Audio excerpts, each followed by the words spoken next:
tersesat karya Hasan Yunita. Nah, di sini dan dari si PPT saya ada identitas buku, identitas penulis, isi buku, kekurangan dan kelebihan, kutipan favorit, dan terakhir dokumentasi. Nah, di sini identitas buku, judul bukunya Tersesat Spooky Stories, karya Hasan Yunita, tahun penerbit 2015, jumlah halaman 164, dan penerbitnya Nora Books. Nah, siapa itu Hasan Yunita? Jadi Hasan Yunita ini adalah penulis kelahiran Kota Bogor yang lahir pada tanggal 13 April 1997. Nah, jadi dia itu mulai menulis dari umur 10 tahun, tapi buku yang pertama dia publis adalah ini Tersesat. Nah, jadi isi buku ini mengisahkan Hanin dan teman-teman sekelasnya yang berencana mengadakan perpisahan kelas. Pada rencana awal mereka ingin menginap di Puncak selama 3 hari 2 malam di sebuah villa. Namun karena banyak alasan dan masalah, rencana itu pun gagal dan mereka memutuskan untuk mengubah destinasi mereka ke Pelabuhan Ratu. Nah, jadi mereka memutuskan untuk merental mobil untuk pergi ke sana. Nah, setelah merental mobil, Hanin dan teman-teman mendapatkan mobil yang kurang layak untuk dinaikin. Jadi di situ adalah awal sebuah masalah besar yang menimpa Hanin dan teman-teman. Nah, setelah melewati perjalanan yang cukup panjang, Hanin dan teman-teman melewati sebuah hotel yang katanya horor dan angker. Nah, tapi temannya Hanin yang bernama Bowo malah merendahkan hotel tersebut dengan kata-kata yang tak senonoh. Jadi Bowo ini mengatakan kalau hotelnya jelek, terus tidak layak untuk ditempati. Nah, setelah itu mulai banyak kejadian aneh yang menimpa Hanin dan teman-temannya. Kejadian pertama yang menimpa Hanin, jadi saat Hanin dan teman-temannya tiba ke sebuah pantai, Hanin melihat jejak kaki yang sangat besar. Saking besarnya bisa dikatakan bukan jari kaki manusia. Nah, setelah kejadian itu Hanin pun mulai merasa aneh karena Hanin juga bisa dibilang seorang indigo. Nah, setelah kejadian itu Hanin dan teman-teman melanjutkan perjalanan untuk menuju ke Pelabuhan Ratu.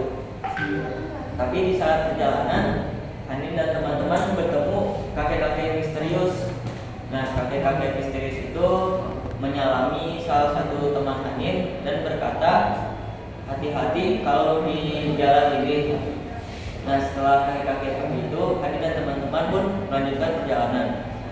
Nah, tapi setelah melanjutkan perjalanan, Hanin dan teman-teman berpas-pasan dengan sebuah truk kuning di depannya. Nah, karena kejadiannya saat itu malam hari, jadi jalanannya sangat gelap. Nah, setelah lampu mobil Hanin dan teman-teman mendekat, di belakang truk kuning tersebut ada sosok wanita berambut panjang yang matanya cuma berongga hitam dan mukanya penuh darah. Nah, setelah itu Hanin dan teman-teman pun merasa kaget dan histeris. Mereka mulai merasakan panik, takut, dan paranoid. Nah, setelah kejadian itu Hanin dan teman-teman terus dihadapkan dengan kejadian yang ganjil. Hanin dan teman-teman melihat sosok anak kecil dengan karakteristik yang sama dengan wanita di belakang truk tadi. Matanya hanya berongga hitam dan mukanya penuh darah. Nah, setelah kejadian itu, temannya Hanin, Bowo, yang tadi merendahkan hotel, itu dia mulai bersikap aneh. Dia tidak berlaku sesuai sifat dia, seperti orang kerasukan. Nah, bagian fatalnya, Bowo itu ketika kerasukan, dia hampir menabrakkan diri ke truk yang sedang melaju. Namun untungnya diselamatkan oleh Hanin. Setelah kejadian itu, Hanin dan teman-teman memutuskan untuk kembali ke Bogor. Nah, sebelum kembali ke Bogor, Hanin menelpon Pak Wara, yang dimana Pak Wara adalah mantan wali kelas Hanin saat kelas 8 SMP. Nah, kebetulan Pak Wara itu bisa disebut orang pintar. Jadi Pak Wara mengirimkan doa untuk teman-teman Hanin agar Hanin dan teman-teman bisa kembali ke Bogor dengan selamat. Setelah Hanin dan teman-teman membaca doa bareng-bareng, Hanin dan teman-teman bisa kembali ke Bogor dengan selamat. Nah, namun Hanin mengalami mimpi yang aneh. Hanin bertemu kakek-kakek misterius tadi dalam mimpinya. Kakek-kakek itu berkata, jangan ganggu kami lagi. Dan begitulah ceritanya berakhir. Nah, di sini ada kelebihan dan kekurangan. Kelebihannya ada dua, yaitu alur cerita menarik. Nah, cerita ini menggabungkan elemen horor dengan pengalaman sehari-hari remaja yang membuat ceritanya relate sama kita-kita yang di sekolah sekarang. Nah, ini pesan moral. Pesan moral di buku ini banyak.